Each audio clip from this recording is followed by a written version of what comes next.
મહેસાણામાં નસબંધી કરાવવાનો કાંડ કેટલો વ્યાપેલો છે તેના વધુ પુરાવા સામે આવ્યા છે। જમનાપુર ગામના 2 યુવાનોની નસબંધીનો પ્રયાસ કરાયો હતો, જેમાંથી એક યુવાનને શંકા જતા તે બચી ગયો, જ્યારે અન્ય યુવાનની નસબંધી કરવામાં આવી છે। જમનાપુર ગામના એક યુવાનને લોહીના રિપોર્ટ કરાવવાનું હોવાનું કહીને લઈ ગયા હતા। એમ્બ્યુલન્સમાં કલોલ સરકારી સિવિલ હોસ્પિટલમાં યુવાનને લઈ ગયા હતા અને તેને 2000 રૂપિયાની લાલચ આપવામાં આવી છે।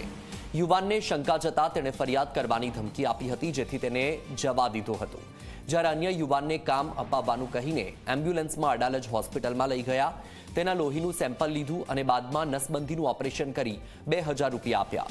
આ યુવાન પરિણીત હતો, પરંતુ તેની પત્ની જતી રહી હોવાથી તે બીજા લગ્ન કરવાનો હતો, પરંતુ તે પહેલા તેની નસબંધી કરી દેવામાં આવી છે।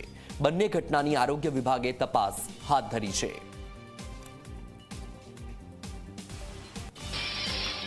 મહેસાણા જિલ્લામાં સામે આવેલા નસબંધી કાંડનો મામલો મહેસાણા જિલ્લા કોંગ્રેસે રેલી કરીને વિરોધ નોંધાવ્યો। કોંગ્રેસે અધિક કલેક્ટરને નસબંધી મુદ્દે આવેદન આપ્યું છે। નસબંધી કાંડમાં જવાબદારો સામે કાર્યવાહી કરવાની માંગ કરી છે। ખ્યાતિ જેવા મોટા કૌભાંડો, જેમાં દર્દીઓને ખોટી એન્જિયોપ્લાસ્ટી કરી અને દર્દીને મરણ સુધી લઈ જવાના કિસ્સાઓ હમણાં જ પ્રકાશમાં આવ્યું।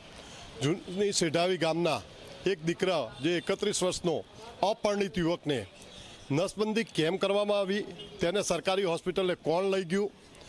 આવા ગંભીર બેદરકારી, ગુનાહિત ભરી પ્રવૃત્તિઓ આરોગ્ય તંત્ર મહેસાણા જિલ્લાના કેબિનેટ મંત્રી ઋષિકેશ પટેલની દેખરેખ નીચે જો આરોગ્ય તંત્ર કરી રહ્યું હોય, ત્યારે આમ જનતાનો અવાજ ઉપાડી અને આરોગ્ય સાથે તેમને છેડા ના થાય તે હેતુથી અમે કલેક્ટરશ્રીને આવેદન આપી અને એમના સિરે જવાબદારી થોપી છે।